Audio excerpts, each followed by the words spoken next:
Well, good evening, everyone. Good evening. It is so wonderful to be here back in Montgomery County. And Amy, thank you for your lovely, lovely introduction. And so I want to start off by saying that I got some bad news and I got some good news. 3 representatives from Montgomery County for statewide positions, right? From the comptroller to the treasurer to the attorney general. The good news is you got a lieutenant governor from Montgomery County who is a transportation engineer, and I can tell you that we will make sure in the Moore-Miller administration that transportation is going to be an equitable way in which we connect our communities together. So I am thrilled to be here on behalf of Governor Wes Moore and our entire administration to talk a little bit more, to hear more from all of you on what's on your mind as far as transportation, in particular transit is concerned. Now, I know we got lots of transit projects throughout the entire state of Maryland, a lot of which we have inherited. So let me just start off, if you want me, Amy, just to hit a couple of these, is that okay? Sure. So let me start off with, I know what's on a lot of people's mind in Montgomery County, and that is the status of the I-495-270 project, right? So let me tell you what we inherited. So Governor Moore and I, when we joined together and got inaugurated, this is what we inherited on the 495 project.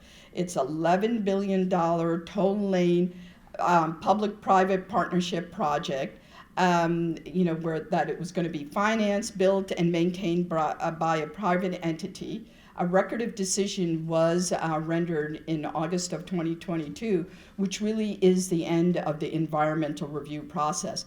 That record of decision included the support for the 9A alignment, which would have hot lanes along I-270 from I-370 all the way through the American Legion Bridge.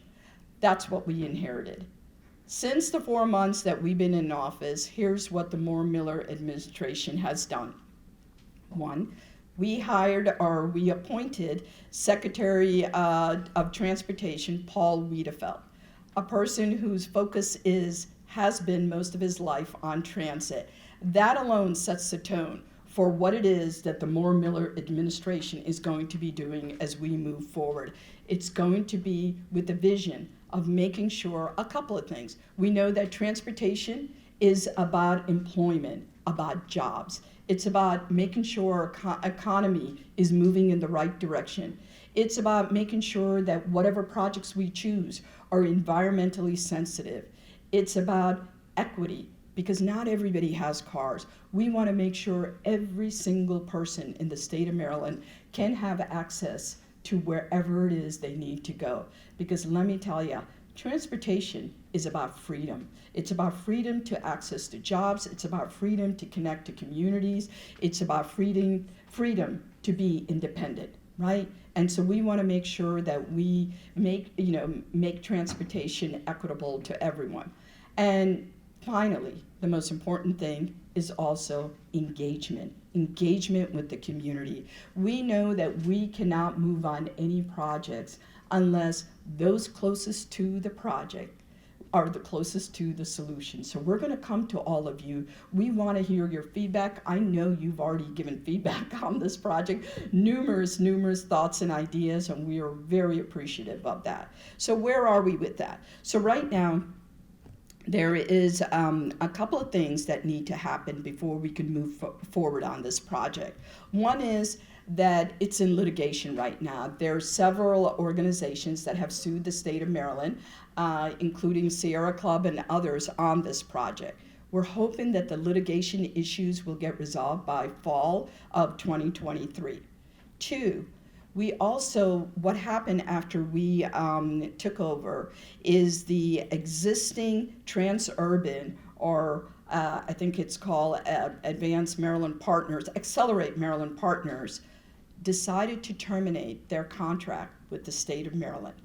So what that means is this is a great inflection point, a point to be able to reevaluate that project, decide what it is that we want to move forward on, whether we want to move forward on every part of it. But here's the thing. The record of decision has already determined what the alignment is. So we can't start off from, scratch from the beginning and say, okay, we want to do this, we want to do that. We got to go with whatever the record of decision has.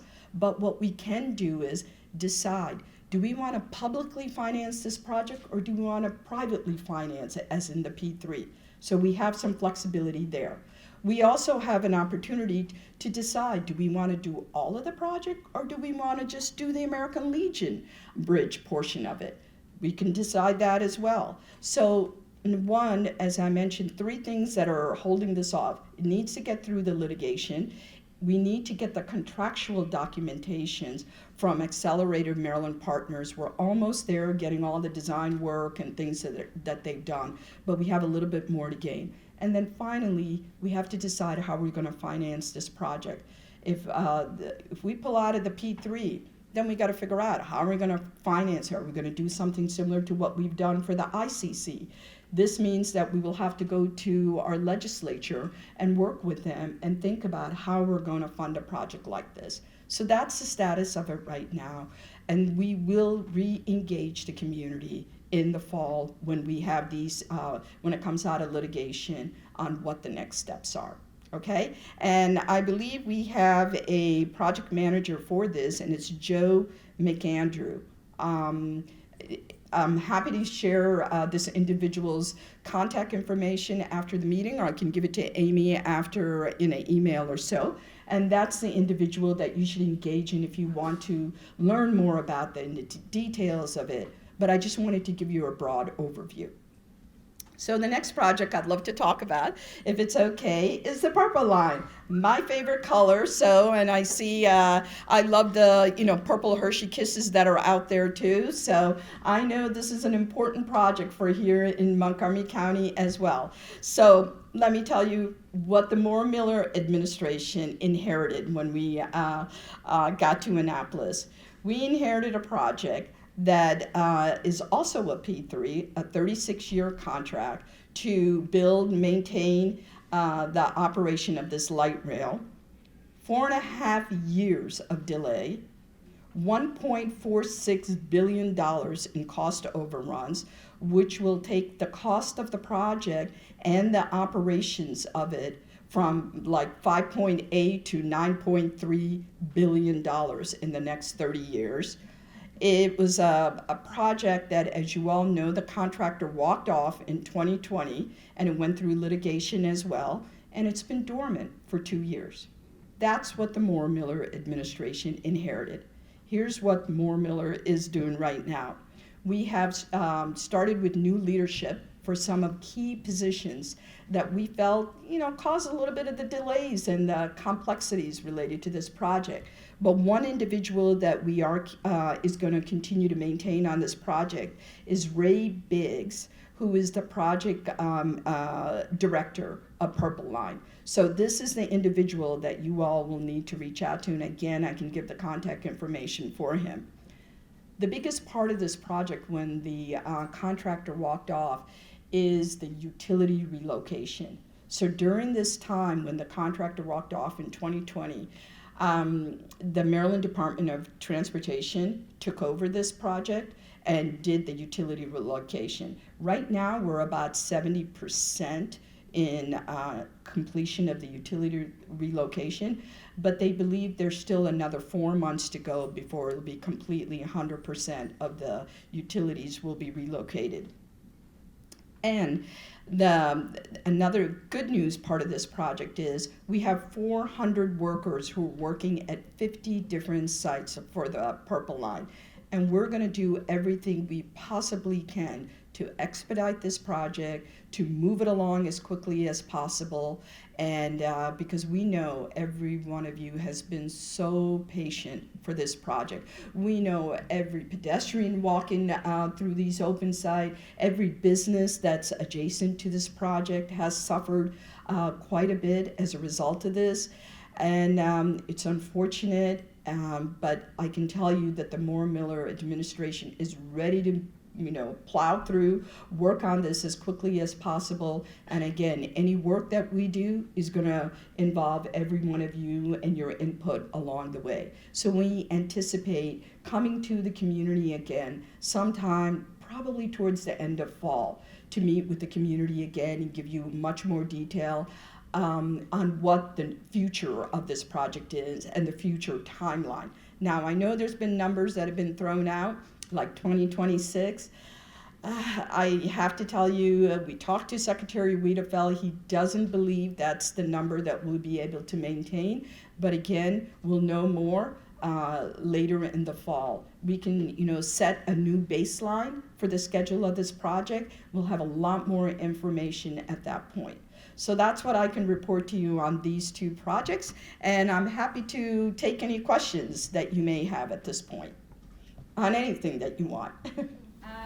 So they submitted questions ahead of time, Okay. and you answered a bunch of them, especially on 270 and I-95. Your remarks were very thorough, and people had a lot of questions about that. So a couple of people have asked about MARC. So how far along are plans for MARC expansion into Delaware and Virginia? And will there ever be midday and weekend service for MARC, Brunswick, and Camden lines? Okay, I would love to give you all the details, but I got a person who's here so much smarter than me. Her name is Liz Gordon from MTA, and she can come here and give some updates on this. Actually, we have several individuals here from Maryland Department of Transportation. Joe right here, yes, is also from MDOT, and we have Liz, and we have Drew, who's a very familiar face, probably to all of you, because he used to work in Councilman Berliner's office before. So, Liz, come on up. Thank you so much. Ooh, right out the gate, hitting the microphone. Hi, it's really nice to be here. I also have a lot of people much smarter than me working on the MARC things, and stuff is moving so quickly on MARC that I availed myself of their wisdom, and so I have some notes. Can you repeat the specifics on this one? It was Brunswick. So a couple of people have asked about expanded MARC service, including plans for expansion into Virginia and Delaware, and also expanding service into midday and weekend service for the Brunswick and the Camden lines. Thank you so much. Okay, so that's pretty comprehensive in terms of the things that we're working on.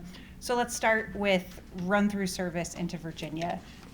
This is a coordination issue, right? So it's going to always be a matter of cooperation between all of the key stakeholders, Amtrak, VPRA, VRE, and then the owners of a lot of the right-of-way, CSX. So some of the things that we have already completed is a lot of that outreach with the stakeholders and an MOU with VPRA. And so our expectation is that there will be a pilot service to be announced at some point soon, and that we're identifying also the infrastructure requirements to expand that into the future.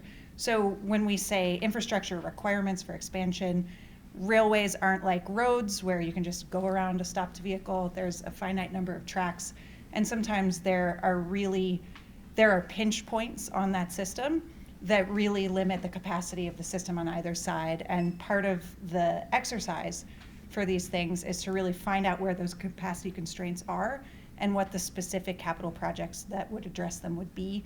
And so that study process for a lot of different places on our MARC system is what we're undergoing at the moment. In terms of the Delaware, we call this the MARC SEPTA Closing the Gap study, because this is a study to talk through what is one of the last remaining gaps between the commuter rail systems on the East Coast. We've been looking at extending the MARC service from Perryville to meet SEPTA, either in Newark or Wilmington. We haven't necessarily figured out what makes sense, but connecting from Perryville to either of those locations would bring those two systems together. At the moment, we're really doing that stakeholder coordination with any of these projects that go across several different sets of infrastructure and jurisdictions. It's really a stakeholder coordination effort. And we have already completed an MOU with DTC, and we're figuring out roles and responsibilities to, again, try a pilot service. The other question was about hours of service. So this is something that a lot of commuter rail systems are dealing with. The commute, the 9 to 5 commute being the focus of these services, we're seeing a lot of systems move away from that and bring in weekend service, midday service, right? We also don't own our track, so we need to have conversations with our stakeholders, a theme. And that's CSX, that's Amtrak, depending on the line. And so that's always something that we aspire to get more of those slots. And it's always a conversation that's ongoing. But in terms of the specifics, I'll probably defer at this moment. Just know that it's a priority and it's happening. In terms of the Brunswick study, a technical report about the expansion to Western Maryland was released in January of 2023, and it included some alignment options. And there was a recently completed public comment period in April on that, but we would still, of course, take comments, take emails, that sort of thing. I could go on about my service, but I'll end there unless there's a specific piece of it that I didn't cover. No, I think that's it. So thank you. Thanks. Thank you. Thank you. Okay, so there are quite a few members here who care a lot about pedestrian and cyclist safety. So there are a few questions on that. And so I suppose to summarize, what are the administration's plans to shift the culture at MDOT and the State Highway Administration to focus on safety for all users rather than focusing on drivers? Okay, Joe, come on up. You're next. Let me get the right distance. Good evening, everybody. My name is Joe Mogus, Assistant District Engineer for Traffic for MDOT SHA District 3, Montgomery County. The question in particular relates to pedestrian safety and MDOT SHA's initiatives and perhaps paradigm changes. So we have some big initiatives. Specifically, we have something called PSAP. You hear that acronym a lot. It's Pedestrian Safety Action Plan. There is money behind the initiative. There's $70 million dedicated to this program for the next 5 years or so. We've already moved forward with significant efforts along Maryland 650, Maryland 124, and other locations in Prince George's County, which are probably irrelevant at this particular moment. So we do have the Pedestrian Safety Action Plan initiative. With that, coupled with that, we have the context-driven guidelines and some new context tools. We have a context toolkit now. So historically, there are standard traffic engineering practices such as the METCD, which is a federal-based guideline system. But right now, we have something called the context-driven guideline, which actually focuses down from a planning perspective. Instead of just rural and other, we have stratifications of that. So we have urban center, urban core, suburban activity center on down the line, and urban is rural is all the way on the end. So we have justifications for lowered speed limits. We have money now to really go full bore with full ADA amenities at all intersections, crosswalks. We have HAWKs, or hybrid activated pedestrian beacons, et cetera. So there's quite a bit that we have to show off, and there's going to be some time needed to actually show that manifest via construction, implementation, et cetera. But I think there's a lot for MDOT SHA to show off. I know most of you. I know you. I see you guys all the time. I had a night meeting with you guys yesterday, so if there's any other questions. Someone here asked, what can we do to get the state's help on state roads where people are getting killed, where people have been killed walking and biking? So what can members here do? Fair enough. So we have the Pedestrian Safety Action Plan, but we also have other initiatives. We have something called the Vulnerable Road User Assessment, which is being handled by the Office of Traffic and Safety. That doesn't just cover state roadways. That is all roadways in the state of Maryland. So that's a big initiative, and there's going to be outreach efforts for, I think it's separated into like 5 regions or so. So there's another opportunity for public engagement and feedback, and we are very receptive to that. It is not an accommodation, it is a necessity for us to do a proper vulnerable road user assessment. With the PSAP, we have already gone through a round of public feedback and engagement through our GIS portal. The PSAP effort, we will be taking more feedback for the next round of corridors to be implemented. But in the near future, vulnerable road user assessment, excellent opportunity for everybody to provide feedback. Do you want to add something? Yeah, if I can, just so Drew Morrison from MDOT, and one of the first questions was about culture, and that really starts from the top. And some of you may have seen that the governor's team was in Wheaton at the request of Councilmember Fanny Gonzalez to understand some of the conditions there, and really the department leadership was out in force to understand the conditions. Road safety has been a priority from day one for the lieutenant governor. She can speak to more. And another focus, Secretary Wiedefeld will be at the Vision Zero Summit tomorrow, providing the keynote address to really speak to where MDOT is in terms of prioritizing a Vision Zero approach in SHA and everything that we do. There's another great opportunity where the department is trying to support local jurisdictions through a new program. Christy and I were just discussing Safe Streets for All, which is really county driven, and there's a great opportunity for counties to identify priorities and for the department and the administration to support them in their grant requests to the federal government. So we're really from the top down trying to emphasize this Vision Zero approach, and that started with day one from the leadership. And if I could just add, Drew mentioned how road safety is a priority for me. You heard earlier in my bio that I worked as a transportation engineer in Montgomery County for 25 years. So I was head, during that time, a period, I was head of the Bikeways and Sidewalks program. So this was an area that I am very familiar with, the dangers that pedestrians and cyclists have when encountering vehicles on the roadway and so much more. So one other thing that I wanted to point out is that if you all remember, in March of this year, there was a tragic accident along 695 where a driver hit a work zone construction site and ended up killing 6 individuals on that work site. Those lives were instantly gone, but the families of those individuals' lives are altered forever. Very, very tragic situation. It's currently going through, the court system to find out exactly what happened. But one thing we do know is they were impaired drivers. So we know that aggressive, impaired, and distracted drivers and the damage that they bring to everyone on the roadway, to everyone walking, to everyone riding their bicycle, anybody that's in the vicinity of them is a danger to society. So one of the things that Governor Moore instantly did after that horrific accident, we created the Work Zone Safety Group that I will be chairing, where we will have industry leaders from state, local, and federal level.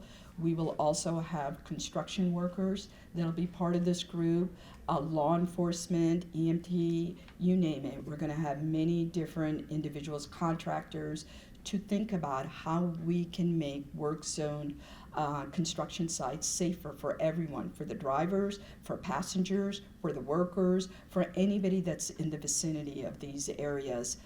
Since that accident happened, it was on March 22nd, 145 additional work zone construction site accidents happened right on Maryland roadways. In any given day in Maryland, there are 1,000 workers at construction sites of over 350 construction sites throughout the state of Maryland. So we got to do everything we possibly can. And if you all have ideas on how we can make it better as well, just because you're not on the work group, don't think that you can't share your thoughts and ideas with us. Please do so. And a lot of it's going to be, do we need to strengthen our laws against aggressive, impaired, and distracted drivers?